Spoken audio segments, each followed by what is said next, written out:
Bonjour les amis, je vais faire une capsule de l'envers du décor parce que vous avez été très nombreux à me demander en message privé suite à l'envers du décor numéro 6 et 7 où j'expliquais comment les dons m'étaient arrivés puis ce qui s'est passé après. Vous m'avez demandé tout simplement si j'avais déjà eu des prémonitions, si j'avais déjà eu des choses comme ça qui se sont passées dans ma vie. Et puis donc ça m'a obligé à me repenser à ce que je fouille dans ma mémoire et effectivement j'ai remarqué des choses qui sont venues me perturber en fait. Disons que j'ai toujours eu beaucoup de chance dans ma vie, hein, pour faire très simple. Et puis moi je me suis dit qu'est-ce que c'est que le hasard? Alors j'ai noté la définition du hasard. Le hasard c'est un concours de circonstances inattendues et inexplicables. Bon, ok. Jusque-là, on pourrait dire, on touche un petit peu au paranormal et pourquoi pas inattendu et inexplicable. C'est inexplicable qui m'intéresse. Ça, c'est la définition du Larousse. Et en plus, dans nos vies, on a tous employé ce mot. C'est-à-dire qu'on dit souvent, hey, il n'y a pas de hasard. Ou alors, j'ai rencontré mon homme par hasard. Ou alors, tout simplement, j'ai joué au jeu de hasard. Bon, on a tous employé ce mot-là. Et puis, à un moment donné, je me suis dit, et si le hasard, finalement, c'était pas autre chose? C'est-à-dire quelque chose d'inattendu et d'inexplicable. Et si le hasard, c'était pas nos anges gardiens?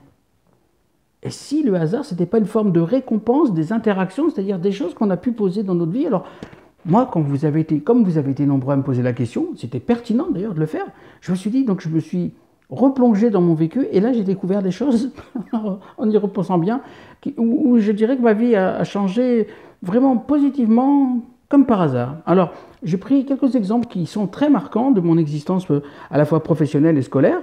Pour la faire très simple, par exemple, j'ai 19 ans, je suis en train de préparer un diplôme d'État, un BTS, brevet de technicien supérieur en action commerciale. Donc en fait, on a des épreuves, comme dans tous les diplômes, hein, bien évidemment, à passer. Et donc je dois passer un oral qui va durer une quarantaine de minutes dans une matière commerciale. Et en fait, à ce moment-là, dans ma vie scolaire, il faut reconnaître que le prof et moi, de ce qui m'enseigne cette matière pendant 2 ans, parce que je vais le retrouver 2 ans, sinon c'est pas drôle, lui et moi, ça ne matche pas. Hein. Lui et moi, non, ça ne fait pas. Il m'envoie des choses, par exemple, sur mes copies en disant est-ce que tu es sûr d'avoir compris un petit peu ce que je t'ai demandé? Comme ça.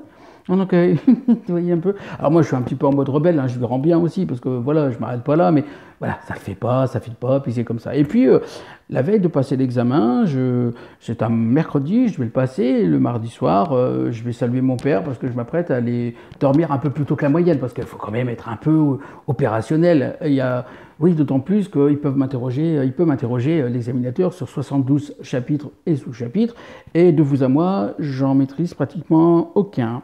Donc, je me dis, va comme je te pousse et on verra ça demain. Et puis, je m'en vais pour saluer donc mon papa, pour aller dormir un peu plus tôt, encore une fois.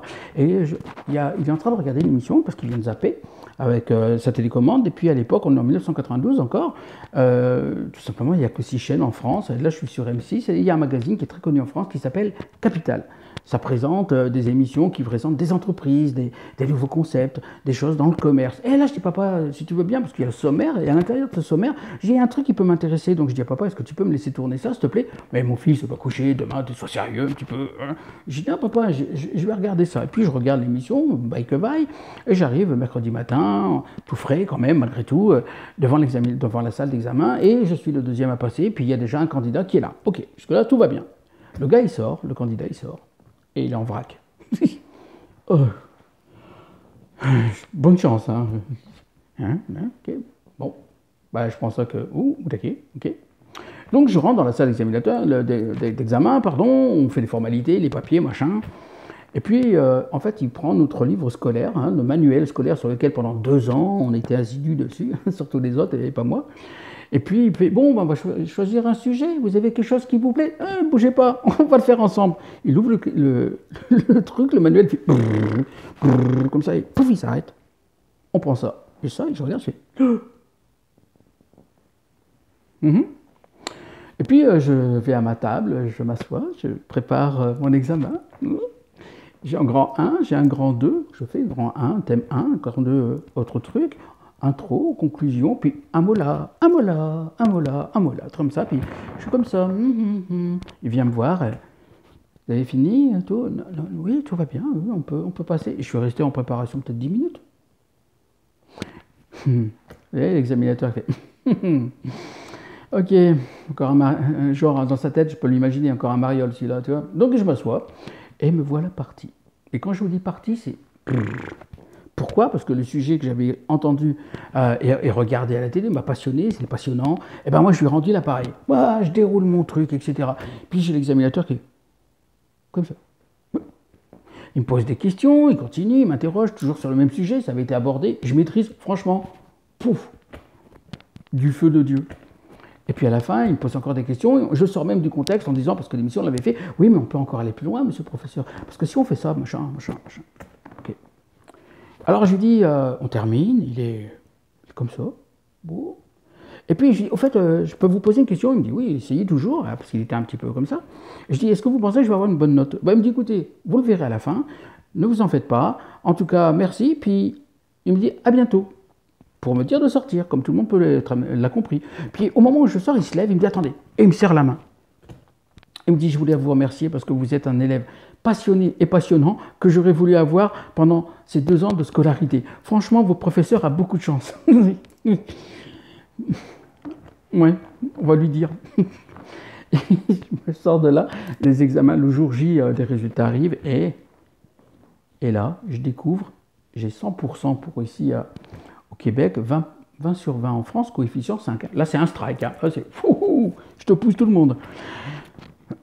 On est 3 en France à avoir eu ce résultat-là. On est 3 en France, c'est-à-dire sur plusieurs années d'examen, d'épreuves, on est 3 en France et je suis le 3e à avoir obtenu ça. Mon professeur, qui bien sûr découvre les résultats en même temps que nous, hein, je suis avec d'autres, fait, bah, dis donc Eric, qu'est-ce que tu as fait? Ah, j'ai dit, j'ai beaucoup travaillé.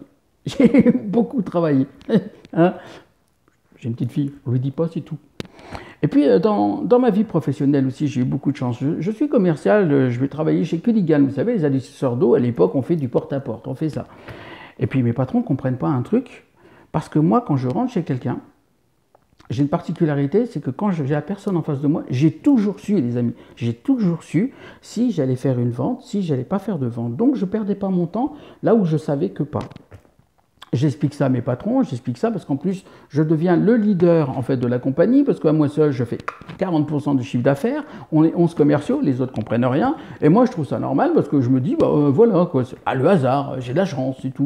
Mais sauf que mes patrons, bah, ils veulent voir quand même sur le terrain comment c'est possible ça. Et donc je leur dis, mais non, mais je sais quand j'arrive chez quelqu'un et ils vont vivre avec moi. Et à chaque fois j'ai dit, on vendait, à chaque fois j'ai dit, on vendait pas, j'étais prêt sur le point de me partir parce qu'ils savaient que j'avais raison. Bah, j'ai toujours mis ça sous couvert du hasard.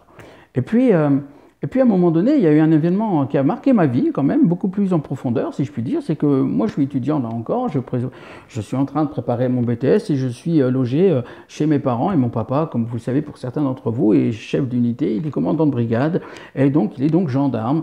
Et il est gendarme depuis 25 ans, un truc comme ça, et il est habitué à faire ce qu'on appelle des patrouilles de nuit, c'est-à-dire qu'une fois par semaine, les gendarmes sortaient en patrouille de nuit. Et donc, il vient nous dire au revoir tous les soirs. Quand il sortait en patrouille de nuit, une fois par semaine, il avait ce rituel. Il venait nous dire au revoir, mon frère, ma soeur et moi-même. Et quand il rentre dans ma chambre, je vais lui dire, papa, fais gaffe, fais gaffe. Non, fais gaffe. Je t'ai jamais dit ça dans ta vie, mais là, fais très attention, papa, s'il te plaît.